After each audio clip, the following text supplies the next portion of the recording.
গল্পকথন by Kallol chapter 2তে আমাদের আজকের নিবেদন সুনীল গঙ্গোপাধ্যায়ের লেখা মনীষার দুই প্রেমিক।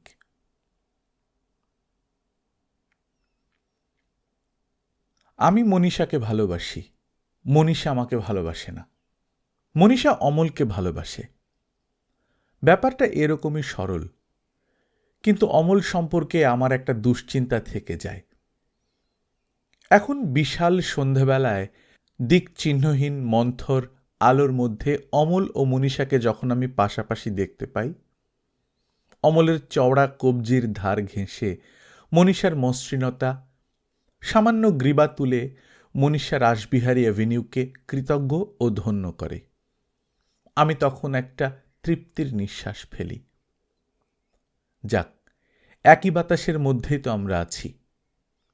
অমল, তুমি সৎ হও, আরও বড় হও। কতখানি দায়িত্ব এখন তোমার উপর।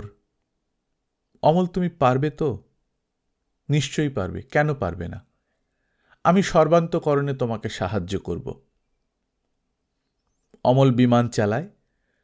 ভোরবেলা একটা স্টেশন ওয়াগন এসে অমলের বাড়ির সামনে হর্ন দেয়। অমল বেরিয়ে আসে। তখনও চোখে মুখে ঘুম, কিন্তু সাদা পরিচ্ছদে তাকে কি সুন্দর দেখায়। দাড়ি কামাবার পর অমলের গালে একটা নীলচে আভা পড়ে। ঠোঁট দুটি ওর ভারী পাতলা।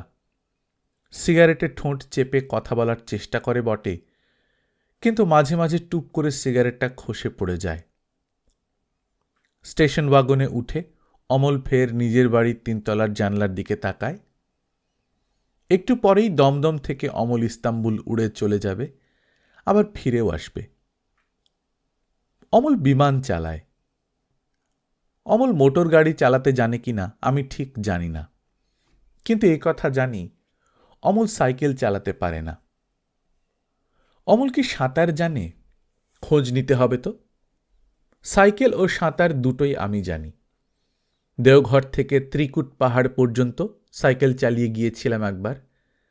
গিরিডিতে উষ্ট্রি জলপ্রপাতে একবার সাঁতার কাটতে গিয়ে স্রোতের টানে পড়ে বহুদূর ভেসে গিয়েছিলাম। বাঁচব এমন আশা ছিল না, তবুও তো বেঁচে গেছি। কিন্তু ছি, এইসব আমি কি ভাবছি? আমি কি গর্ব করব নাকি এসব নিয়ে? সাইকেল কিংবা সাঁতার জানা এমন কিছুই না। ও তো কত হেঁজিপেজি লোকেও জানে। কিন্তু অমল বৈমানিক, দৃঢ় স্বাস্থ্যময়, গৌরবর্ণ উজ্জ্বল মুখ। অমল নীলিমার বুক চিরে রূপালী বিমান নিয়ে উড়ে যায় ইস্তাম্বুল কিংবা সাও পাওলো বন্দর পর্যন্ত, আবার ফিরে আসে। কিন্তু অমল, তোমাকে আরও মহিয়ান হতে হবে। সবার চোখে পড়ে না, কিন্তু আমি জানি, একটু ভালো করে লক্ষ্য করলেই দেখা যাবে মনীষার পা পৃথিবীর মাটি ছোঁয় না। এই ধুলোবালির নোংরা পৃথিবী থেকে কয়েক আঙুল উঁচুতে সে থাকে। মনে আছে সেই বৃষ্টির দিনের কথা? একটু আগেও রোদ ছিল, হঠাৎ সব মুছে গিয়ে খয়েরি রঙের ছায়া পড়ল সারা শহরে। আকাশ ভেঙে বৃষ্টি এলো। আমি ছুটে একটা গাড়ি বারান্দার নিচে দাঁড়ালাম। দেখতে দেখতে রাস্তায় হাঁটু সমান জল জমল। গাড়ি ঘোড়া অচল হলো। বৃষ্টির তখনও সমান তেজ। জলের ছাটে ভিজে যাওয়া সিগারেট টানতে যেরকম বিরক্তি, সেই রকম বিরক্ত বা বিমর্ষভাবে আমি দীর্ঘক্ষণ বৃষ্টি থামার অপেক্ষায় ছিলাম। এমন সময় মনীষাকে দেখতে পাই। দুজন সখীর সঙ্গে সে জল ভাঙতে ভাঙতে উচ্ছল হয়ে আসছে। আমাকে ডাকতে হয়নি। মনীষাই সব জায়গায় সকলকে প্রথমে দেখতে পায়। মনীষাই আমাকে দেখে চেঁচিয়ে বলল, এই বরুণদা, একা একা দাঁড়িয়ে আছেন কেন? আসুন আসুন, চলে আসুন, আজ বৃষ্টিতে ভিজব। জলের মধ্যে মানুষ ছুটতে পারে না, কিন্তু আমার ইচ্ছে হলো ছুটে যাই। একটু আগেও গায়ে সামান্য জলের ছাট অপছন্দ করছিলুম, কিন্তু তখন মনে হলো হাঁটু গভীর জলে সাঁতার কাটি। সখী দুজন ইডেন হসপিটাল রোডের হস্টেলে চলে গেল। আমি আর মনীষা মাঝ রাস্তা দিয়ে হাঁটছি জল ভেঙে ভেঙে। তখনও অঝোরে বৃষ্টি। সারা রাস্তায় আর কেউ নেই। সব পায়রারা খোপে ঢুকে গেছে। চুপচুপে ভিজে গেছি আমরা দুজনে। মনীষার কানের লতিতে মুক্তোর দুলের মতো টলটল করছে এক ফোঁটা জল। এইমাত্র সেটা খসে পড়ল। সেদিনই আমি বুঝতে পেরেছিলাম মনীষা অন্য কারুর মতো নয়। এই চেনা পৃথিবী, এই নোংরা জল কাদা, রাস্তার গর্ত, ভেসে যাওয়া মরা বেড়ালছানা, এসবের মধ্যে থেকেও মনীষা এত আনন্দ পাচ্ছে কি করে? বেড়াতে গেলে মানুষ এমন আনন্দ পায়। মনীষা যেন অন্য গ্রহ থেকে এখানে দুদিনের জন্য বেড়াতে এসেছে। আমরা এখানকার শিকড় প্রথিত অধিবাসী, অনেক কিছুই আমাদের কাছে একঘেয়ে হয়ে গেছে। মনীষার কাছে সব কিছুই নতুন এবং আনন্দোজ্জ্বল। বৃষ্টির মধ্যে হাঁটতে হাঁটতে আমরা ওয়েলিংটন পর্যন্ত চলে আসি। এই সময় ট্যাক্সি পাওয়া কত কঠিন, কিন্তু একটা খালি ট্যাক্সি এসে আমাদের পাশে দাঁড়ায়। বিশালকায় ড্রাইভার কৃতদাসের মতন বিনীত ভঙ্গিতে মনীষার দিকে চেয়ে বলে, আসুন। যেন তার নিয়তি তাকে মনীষার কাছে পাঠিয়েছে, তার আর উপায় নেই। মনীষা হঠাৎ আবিষ্কারের মতন আনন্দে আমার দিকে তাকিয়ে বলে, এবার ট্যাক্সি চড়বেন? যতক্ষণ বৃষ্টি না থামে ততক্ষণ ঘুরব কিন্তু। দরজা খোলার পর মনীষা যখন নিচু হয়ে ঢুকতে যায়, তখন তার ফর্সা পেট আমার চোখে পড়ে। জলে ভেজা নাভি, দার্জিলিংয়ের কুয়াশায় আমি একদিন এইরকম চাঁদ দেখেছিলাম। আঁচল নিংড়ে মুখ মুছতে মুছতে মনীষা বলে, আহ, যা ভালো লাগছে আজ। এই বরুণদা, আপনি তো গম্ভীর হয়ে আছেন কেন? আমি বিনা দ্বিধায় মনীষার কাঁধে হাত রেখে বলি, তুমি একদম পাগল। বৃষ্টিতে ভিজতে এত ভালো লাগে তোমার? ভীষণ ভীষণ। বৃষ্টিতে ভিজলেও আমার কখনো ঠান্ডা লাগে না। তুমি তাকাও তো আমার দিকে, তোমাকে ভালো করে দেখি। ভালো করে দেখবেন? আমি পাগল না আপনি পাগল? তাহলে দুজনেই। মোটেই না, আপনার সঙ্গে আমিও পাগল হতে রাজি নই। এই কথা বলার সময়ও মনীষা আমার দিকে ঘুরে তাকায়। নির্নিমেষে দেখি আমি সুকুমার ভুরুর নিচে দুটি দ্বিধাহীন চোখ। এই যে নাক, ইটালির শিল্পীরা একসময় এইরকম নাক সৃষ্টি করেছে। উড়ন্ত পাখির ছড়ানো ডানার মতো ঠোঁটের ভঙ্গি, একটু দুষ্টু দুষ্টু হাসি মাখানো। এ কথা ঠিক, ওর ভেজা শাড়ি ব্লাউজের রং ভেদ করে জেগে ওঠা রূপোর জামবাটির মতো স্তন আমার চোখে পড়লেও সেখানে হাত দিতে ইচ্ছে করেনি কুয়াশায় আধো ভেজা চাঁদ ছুঁতে। এক এক সময় হয় এরকম, তখন সৌন্দর্যকে নষ্ট করতে ইচ্ছে হয় না। আমি বুঝতে পেরেছিলাম মনীষার সেই সিক্ত সৌন্দর্যের পাশে আমার লোমে ভরা শক্ত হাতটা সেই মুহূর্তে মানাবে না।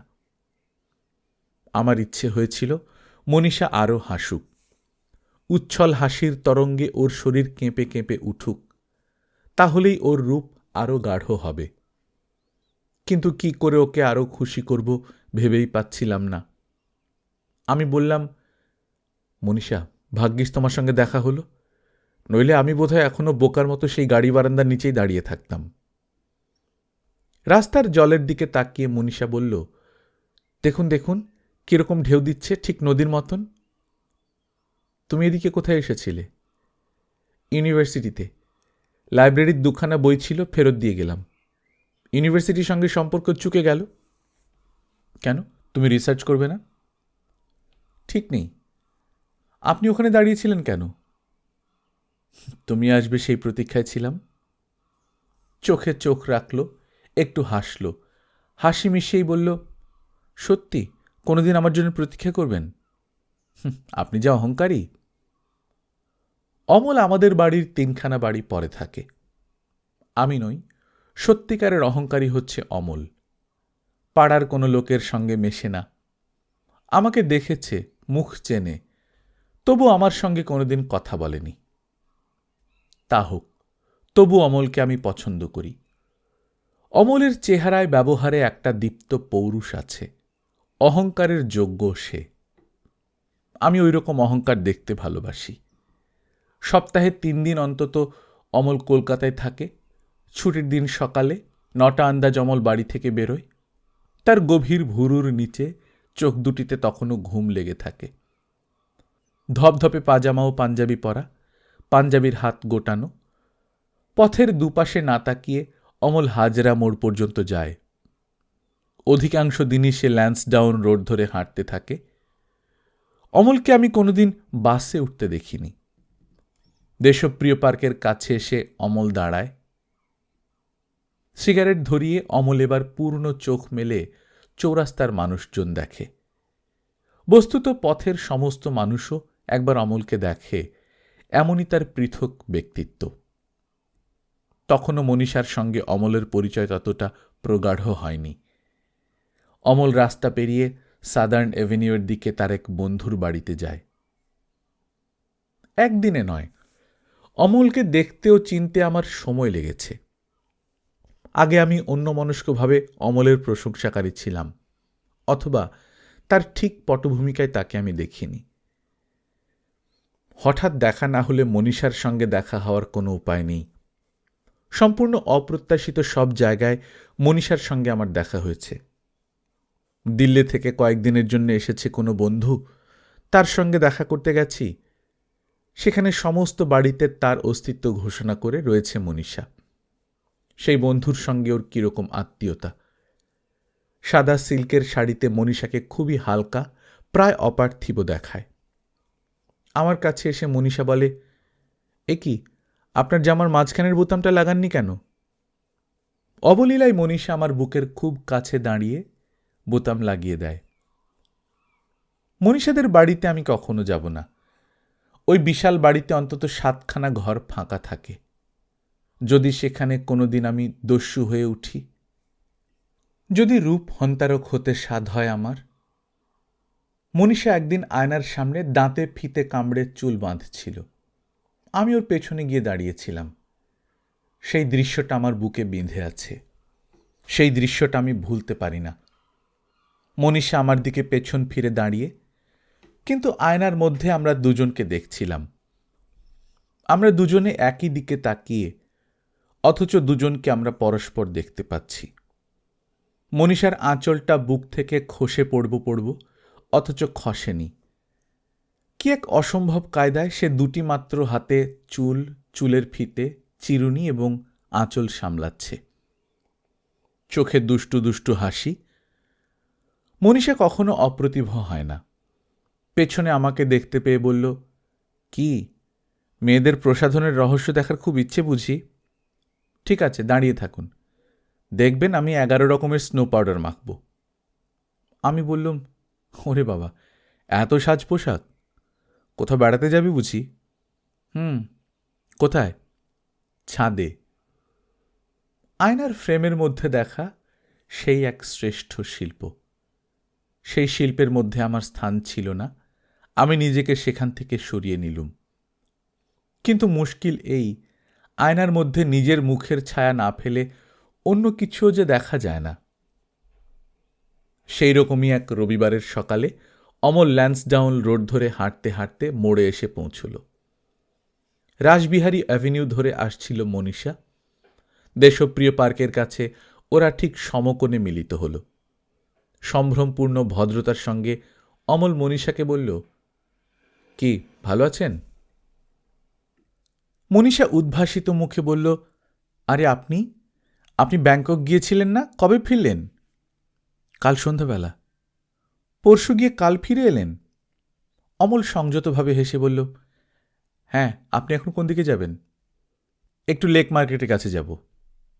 চলুন একসঙ্গে যাওয়া যাক। সেই প্রথম আমি অমলকে সোজা না গিয়ে ডান দিকে বেঁকতে দেখলাম। আমি খুব কাছেই দাঁড়িয়েছিলাম। মনীষা আমাকে দেখতে পায়নি। সেই প্রথম মনীষা আমাকে দেখতে পেল না। কিন্তু আমি ওকে ডাকিনি কেন? আমি ডাকলে মনীষা আমার সঙ্গেই যেত, অমলের সঙ্গে যেত না। অমলের সঙ্গে ওর তখনও তেমন গাঢ় চেনা ছিল না। কিন্তু আমি ডাকিনি কেন? ঠিক জানি না। হঠাৎ মনে হয়েছিল মনীষা আর অমল যদি কখনো পাশাপাশি আয়নার সামনে দাঁড়ায়, অমলকে সরে যেতে হবে না। ওদের দুজনকে বড় সুন্দর মানায়। বুকটা টনটন করে উঠেছিল। পর মুহূর্তে ভেবেছিলাম, ধ্যাৎ, চেহারাই কি সব নাকি? আমি একটু বেশি রোগা, কিন্তু রোগা মানুষটা কি ভালোবাসার যোগ্য হতে পারে না? জিএম আমাকে তার ঘরে ডেকে বললেন, তুমি বিয়ে করনি, সন্ধ্যাগুলো কাটাও কি করে? অফিসের জিএমের মুখে এরকম প্রশ্ন আশা করিনি। সামান্য হেসে বললুম, আর করব, বাড়ি ফিরে স্নান করি, তারপর চা খেয়ে বইটই পড়ি, রেকর্ড শুনি। সে কি হে, আর কোনো এন্টারটেনমেন্ট নেই? তবে যে শুনি তোমাদের মতো ইয়াং ম্যানদের জন্য কলকাতা শহরে অনেক নাইট স্পট। স্যার, ব্যাপারটা কি বলুন তো? শোনো, দিল্লি অফিস থেকে মিস্টার চোপড়া আসছেন। ওকে আজ আমরা গ্র্যান্ডে ডিনার দিচ্ছি, তুমিও থাকবে। মিস্টার চোপড়া একটু লাইট স্বভাবের লোক। তুমি ওর সঙ্গে বন্ধুত্ব করে নিয়ে ওকে কলকাতার নাইট লাইফ একটু দেখিয়ে আনবে। নাইট লাইফ মানে? সে আমি কি বলবো, তোমরা ইয়াংম্যান যা ভালো বুঝবে।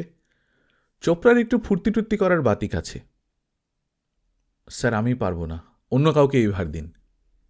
সে কি, পারবে নাকি? চোপড়ার সঙ্গে তোমার আলাপ হয়ে থাকলে তোমারই তো সুবিধে, সহজে লিফট পেয়ে যাবে।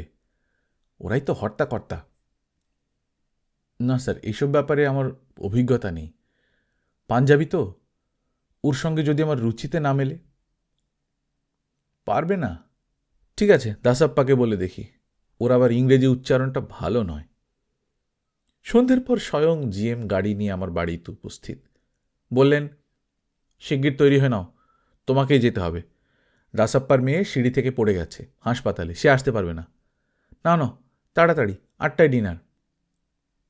কিন্তু স্যার, আমার যেসব ভালো লাগে না, ডিনারের পর আমি আর কোথাও যাব না। কিন্তু বাজে বকো না, তোমার ভালোর জন্যই বলছি। চোপড়াকে খুশি করতে না পারলে তোমারও বিপদ, আমারও বিপদ। তোমাকে আমি 300 টাকা আলাদা দিয়ে দেব। ডিনারের পর ওকে নিয়ে একটু। আমাকে ছেড়ে দিন স্যার, আমি পারবো না। শুধু শুধু দেরি করছো, চটপট তৈরি হয়ে নাও, এখন কথা বলার সময় নেই। চাকরি করতে গেলে বড় কর্তাদের খুশি করতেই হয়, তাও তো আমাদের আমলে আমরা সাহেবদের। জিএমকে বসিয়ে রেখেই আমাকে পোশাক পাল্টে আয়নার সামনে দাঁড়িয়ে টাই বেঁধে নিতে হলো। জিএম আমার সর্বাঙ্গের দিকে তাকিয়ে বললেন, ঠিক আছে, জুতাটা একবার ব্রাশ ঘষে নাও। ওর সঙ্গে নিচে নেমে যখন গাড়িতে উঠছি, সেই সময় হঠাৎ আমার মনে হলো আমি মনীষার যোগ্য নই। আমি মনীষার যোগ্য নই। আমি ওপরে ওঠার বদলে আরও নিচে নেমে যাচ্ছি। মনীষাকে দেখলে রাজহংসীর কথাই প্রথমে মনে পড়ে। পরিষ্কার টলটলে জলে, যেখানে রাজহংসী নিজের ছায়া নিজেই দেখে। টাটকা তৈরি ঘিয়ের মতো মনীষার গায়ের রং, ঠোঁট দুটি একটু লালচে। এমন সাদা দাঁত শুধু শিশুদেরই থাকে। মনীষার ঠোঁট আর চোখ দুটো সব সময় ভিজে ভিজে। এই চোখকে ইংরেজিতে বলে লিকুইড আইজ। মনীষাকে আমি কখনো গম্ভীর হতে দেখিনি। বেড়াতে গিয়ে কি আর কেউ গম্ভীর থাকে? ওই যে বললুম, মনীষাকে দেখলেই মনে হয় এ পৃথিবীতে সে কিছুদিনের জন্য বেড়াতে এসেছে। এই পৃথিবীর কোনো কিছুই ওর কাছে পুরনো নয়। ঠিক 4 মাস 12 দিন মনীষাকে দেখিনি কিংবা দেখা হয়নি, কিংবা মনীষা আমাকে খুঁজে পায়নি। তারপর একদিন লেক স্টেডিয়ামের ধারে মনীষাকে দেখতে পেলাম। মনীষার শরীরের এক একটা অংশ আমার এক একদিন নতুন করে ভালো লাগে। সেদিন চোখে পড়ল ওর পা দুটো। জয়পুরি কাজ করা লাল রঙের চটি পড়েছে, কি সুন্দর ওই পা দুটো, মসৃণ নরম।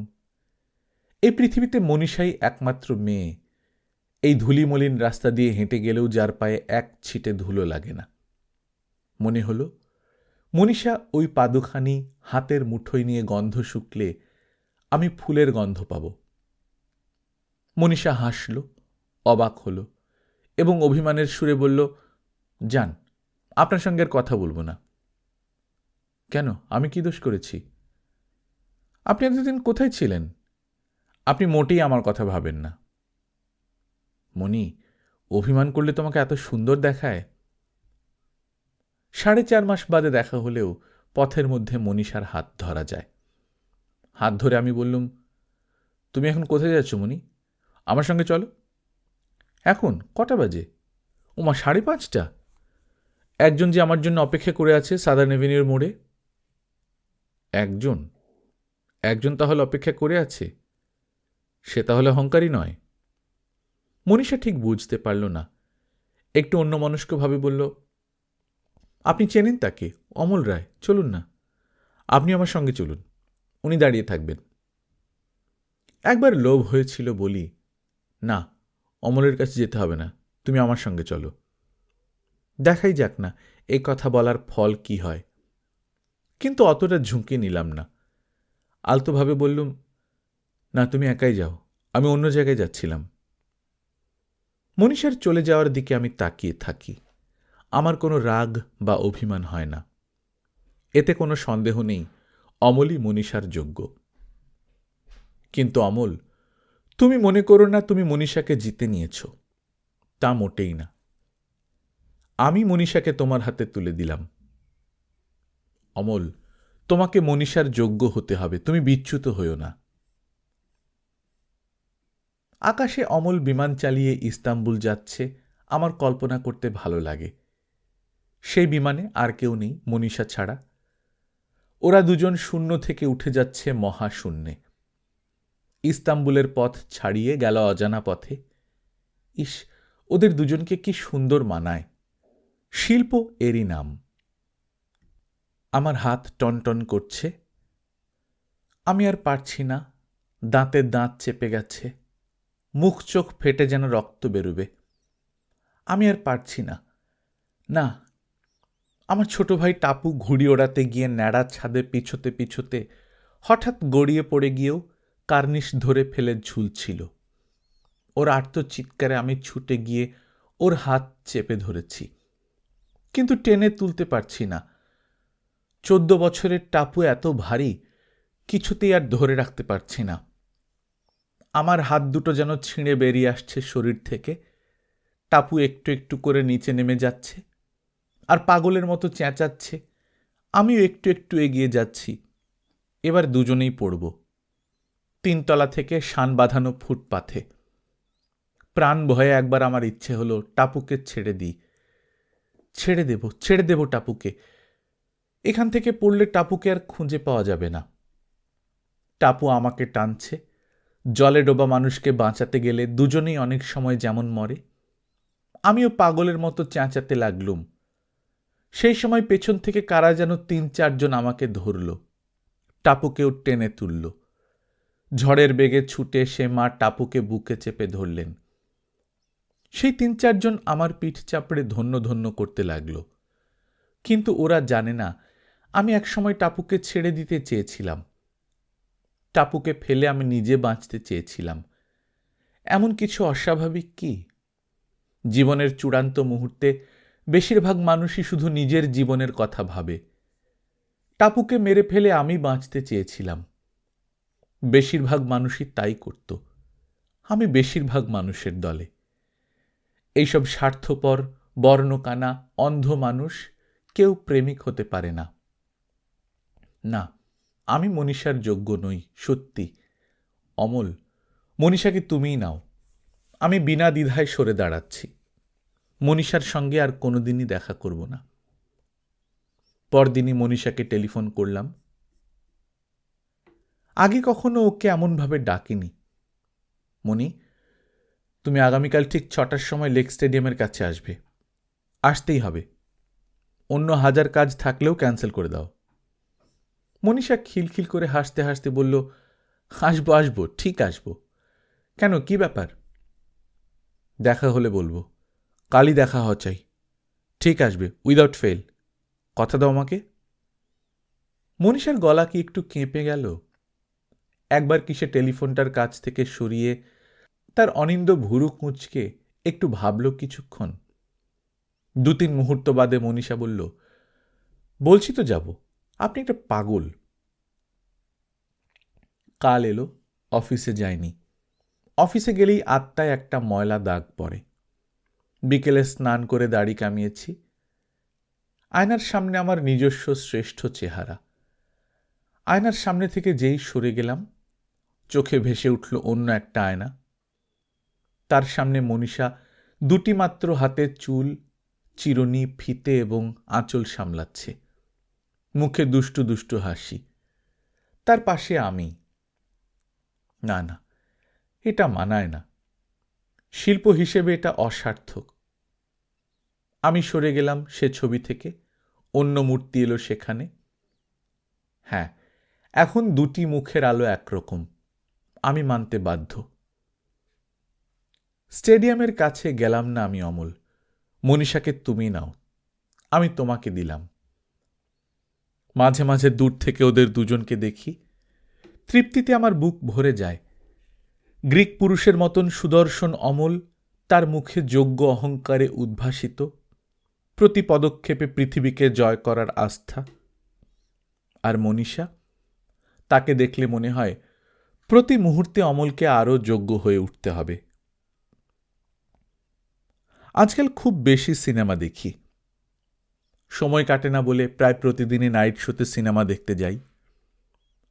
সেইরকমই একদিন সিনেমা দেখে বেরিয়ে রাত্রি 11:30 আন্দাজ চৌরঙ্গিতে ট্যাক্সির জন্য দাঁড়িয়েছিলাম। গ্র্যান্ড হোটেল থেকে অমলকে বেরোতে দেখলুম। ওর সঙ্গে কে? অবনীশ না? কি সর্বনাশ! অবনীশের সঙ্গে অমলের চেনা হলো কি করে? খুব যেন বন্ধুত্ব মনে হচ্ছে। অমলের পা টলছে, একটু মদ খেয়েছে। তা খাক না, পাইলটের কাজ করে, কত দেশে যেতে হয়, কত লোকের সঙ্গে মিশতে হয়। মদ খাওয়া এমন কিছু দোষের নয়, কিন্তু পা না টললেই ভালো ছিল। অবনীশের সঙ্গে অত বন্ধুত্ব হলো কি করে? অবনীশ সেনগুপ্ত তো সাংঘাতিক লোক, বড় লোকের ছেলেদের বখানোই ওর কাজ। খুব সুন্দর চটপটে কথা বলে, কথার মোহে ভোলায়, বড় বড় হোটেলে এসে মদ খাওয়ার সঙ্গী হয়, তারপর নিজের বাড়িতে জুয়ার আড্ডাতে টেনে নিয়ে যায়। এলগিন রোডে ওর কুখ্যাত জুয়ার আড্ডা। জুয়ার নেশা ধরিয়ে অবনীশ সেই সব ছেলেদের সর্বশান্ত করে ছাড়ে। আমি একদিন মাত্র ওর পাল্লায় পড়েছিলুম। অমলকে দেখে তো মনে হচ্ছে অবনীশের সঙ্গে খুব বন্ধুত্ব। রাস্তায় গলা জড়াজড়ি করে দুজনে ওপাশে অমলের গাড়িতে উঠল। অমল নতুন গাড়ি কিনেছে। অমল নিশ্চয়ই অবনীশের স্বরূপ জানে না। পরদিন এলগিন রোডে অবনীশের বাড়িতে আমি হাজির হলুম। দরজা খুলল অবনীশের শয়তানি কাজের যোগ্য সঙ্গিনী, তার স্ত্রী স্বরূপা। স্বরূপার মোহিনী ভঙ্গি অগ্রাহ্য করে আমি অবনীশকে ডাকলুম এবং বিনা ভূমিকায় বললুম, আপনি নিশ্চয়ই জানেন যে লালবাজারের ডিসিডিডি আমার মেসোমশাই হন। আমি আপনার এই বেআইনি জুয়ার আড্ডা এক্ষুনি ধরিয়ে দিতে পারি। লোকাল থানায় ঘুষ দিয়ে পার পেলেও লালবাজারকে এড়াতে পারবেন না, কিন্তু সেসব আমি করব না। মাত্র একটি শর্তে, আপনি অমল রায়ের সংসর্গ একেবারে ত্যাগ করবেন, তার ছায়াও মাড়াবেন না। সে এখানে আসতে চাইলেও তাকে বাধা দেবেন। মোট কথা, অমল রায়কে আমি কোনোদিন এই বাড়িতে দেখতে চাই না। কি রাজি? অবনীশ হতভম্ব হয়ে আমার মুখের দিকে চেয়ে রইল। তারপর আস্তে আস্তে বলল, আচ্ছা রাজি, কিন্তু অমল রায় আপনার কে হয়? আমার অত্যন্ত নিকট আত্মীয় সে, কিন্তু আমি যে আপনার কাছে এসেছিলাম এ কথাও তাকে বলতে পারবেন না। আমি নিজে কখনো বাজার করতে যাই না। দু একদিন গিয়ে দেখেছি আমি একেবারেই দরদাম করতে পারি না, আমাকে সবাই ঠকায়। তবু একদিন বাজারে যাবার শখ হলো। বাজারে অমলের সঙ্গে দেখা। আশ্চর্য যোগাযোগ। অমলও নিশ্চয়ই কোনোদিন বাজার করে না, বাজার করা টাইপইও নয়। যে লোক এক এক দিন এক এক দেশে থাকে, সে আজ ল্যান্সডাউন রোডের বাজারে এসেছে নিছক কৌতুকের বশেই নিশ্চয়ই। চাকরকে নিয়ে অমল খুব কেনাকাটা করছে। অমল যে প্রত্যেকটা জিনিসই কিনতে গিয়ে খুব ঠকছে ও বিষয়ে আমি নিশ্চিত, এবং বেশ মজা লাগলো। অলক্ষ্যে আমি ওর দিকে নজর রাখছিলুম। কাদা প্যাচ প্যাচ করছে বাজারে, অমলের পায়েও কাদা লেগেছে, ঘামে ভিজে গেছে পিঠ। একটুর জন্য আমি অমলকে হারিয়ে ফেলেছিলুম। হঠাৎ শুনতে পেলুম টমেটোর দোকানে কি একটা গোলমাল। তাকিয়ে দেখি সেখানে অমল, রাগে তার মুখখানি টকটকে লাল। অমল বেশ চিৎকার করে কথা বলছে। আমি সেদিকে এগিয়ে গেলুম। অমল একবার তরকারিওয়ালাকে বলল, এক চড় মেরে তোমার দাঁত ভেঙে দেব। অমল চড় মারার জন্যে হাতও তুলেছে। আমি দারুণ আঘাত পেলুম এই দৃশ্য দেখে। মনে মনে বললুম, ছি ছি অমল, এমন ব্যবহার তো তোমাকে মানায় না। তরকারিওয়ালাকে চড় মারাটা মোটেই রুচিসম্মত নয়, তার যতই দোষ থাক। যাক, হয়তো অমল রাগের মাথাতেই। আমি গিয়ে অমলের পাশে দাঁড়ালুম, মৃদুস্বরে বললুম, অত মাথা গরম করবেন না, তাতে আপনারই। অমল আমার দিকে তাকালো, চেনার ভাব দেখালো না, কিন্তু আমাকে একজন সাহায্যকারী হিসেবে ভেবে নিয়েই বলল, বুঝলেন তো, আজকাল এইসব রাস্কেলদের এমন বাড় বেড়েছে, যা মুখে আসবে তাই বলবে। আমি আরও আঘাত পেলুম। তরকারিওয়ালারও একটা আত্মসম্মান আছে, সেখানে আঘাত দেওয়া তো অমলের উচিত না। আমি কথায় কথায় ভুলিয়ে অমলকে সেখান থেকে সরিয়ে নিয়ে গেলাম। এসব ছোটখাটো ব্যাপার ধর্তব্য নয় অবশ্য। অমলের তো এসবের অভ্যেস নেই, হঠাৎ মেজাজ হারিয়ে ফেলেছিল। ইস, তরকারিওয়ালা উল্টে যদি ওকে একটা খারাপ গালাগাল দিয়ে বসত। অন্ধ ভিখারিকে পেরিয়ে গিয়েও মনীষা আবার ফিরে আসে, তারপর ব্যাগ খুলে মনীষা ঝুঁকে তাকে পয়সা দেয়। তখন মনে হয় মনীষা ওকে শুধু পয়সাই দিচ্ছে না, তার সঙ্গে নিজের আত্মার একটা টুকরো দিয়ে দেয়। মনীষা, তোমার এত বেশি আছে যে অমলের ছোটখাটো দোষ সব তাতে ঢেকে যাবে। অমল দিন দিন আরও তোমার যোগ্য হয়ে উঠবে। আমি তো পারিনি, অমল পারবে। অমলকে আমি চোখে চোখে রাখার চেষ্টা করি, বাতাসের তরঙ্গে একটা চিন্তা সব সময় অমলের কাছে পাঠাবার চেষ্টা করি। অমল, তুমি মনীষার প্রেমিক, এই বিরাট দায়িত্বের কথা মনে রেখো। তোমাকে নিচে নামলে চলবে না।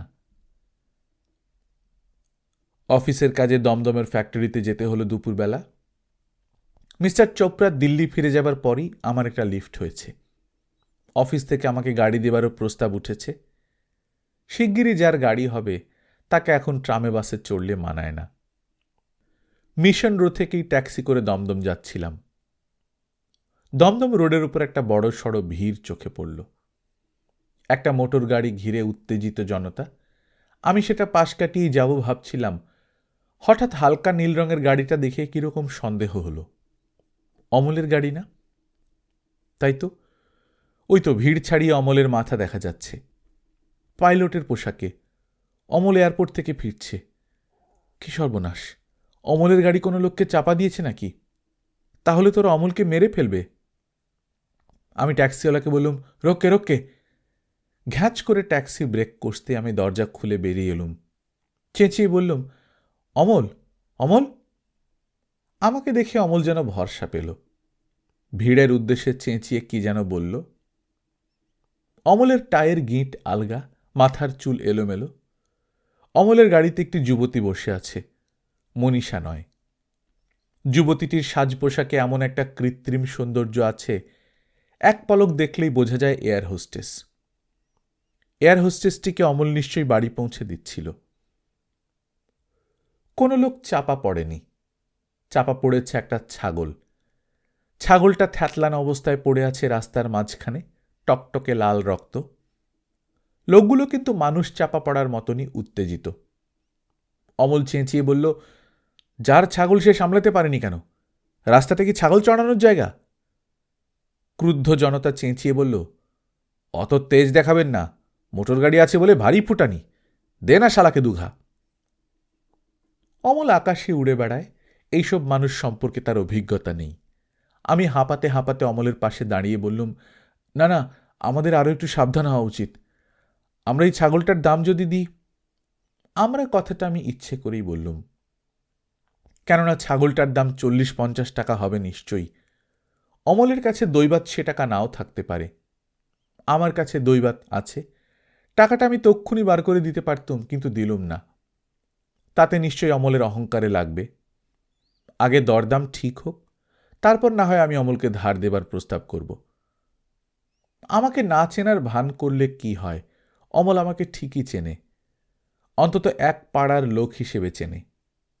অমল রুক্ষ গলায় বলল, কেন দাম দেব কেন? আমি রাস্তার মাঝখান দিয়ে আসছিলাম, হর্ন দিয়েছি। উনি হর্ন দিয়েছেন? ছাগলকে হর্ন দিয়েছেন? ক্যাটদানি কত, পাশে মেয়ে ছেলে নিয়ে দিনরাত্রির জ্ঞান নেই। আমি অমলের বাহুতে চাপ দিয়ে অনুনয়ের সুরে বললুম, না না, দাম দেওয়াই উচিত আমাদের। যার ছাগল তার তো ক্ষতি হয়েছে ঠিকই। কত দাম? ছাগলটার দাম বলুন। ছাগলের মালিক কাছেই ছিল। সে বলল, 100 টাকা। অমল বলল, 100 টাকা? একটা ছাগলের দাম 100 টাকা? অন্যায় জুলুম করে। তবু তো কম করে বলেছি, অন্তত 18 কেজি মাংস হবে, বারাসাতের হাটে বেচলে। আমি অমলকে মৃদুস্বরে জানালুম, আমার কাছে টাকা আছে।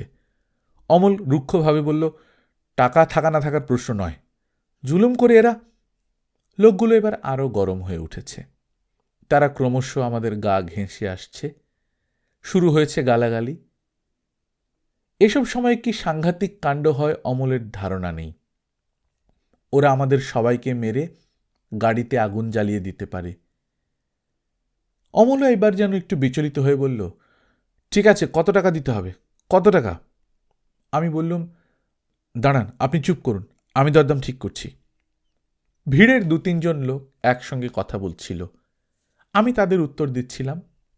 হঠাৎ দারুণ চিৎকার শুনলাম, পালাচ্ছে, পালাচ্ছে শালা, এই শালাকে ছাড়িস না, ধর ধর। নিজের চোখকেও বিশ্বাস করতে পারছিলাম না। হঠাৎ একটা সুযোগে অমল গাড়িতে উঠে স্টার্ট দিয়ে দিয়েছে। ভিড় ভেদ করে ঊর্ধ্বশ্বাসে পালিয়ে গেল। আমার দিকে তাকালোও না। একদল লোক হৈ হৈ করে ছুটে গেল সেই গাড়ির দিকে, আর একদল আমার কলার চেপে ধরল। অমলের গাড়িকে আর ধরা গেল না। আমি দুবার শুধু অমল অমল বলে চেঁচিয়েই হঠাৎ চুপ করে গেলুম।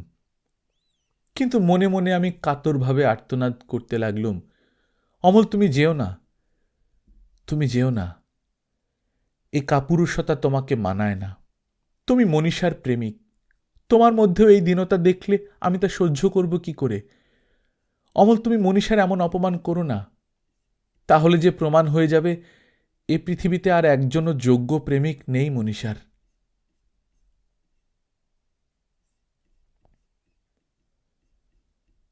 গল্পকথন বাই কল্লোল চ্যাপ্টার 2তে শুনছিলেন সুনীল গঙ্গোপাধ্যায়ের লেখা মনীষার 2 প্রেমিক। আমরা নিয়মিত গল্প পাঠ করে শোনাচ্ছি। আপনারা যারা প্রথমবারের মতো শুনছেন, কাইন্ডলি সাবস্ক্রাইব করে নেবেন। গল্প পাঠ ভালো লাগলে বন্ধুদের সঙ্গে শেয়ার করবেন। নিজে ভালো থাকবেন, আশপাশের লোকজনকে ভালো রাখবেন। টাটা।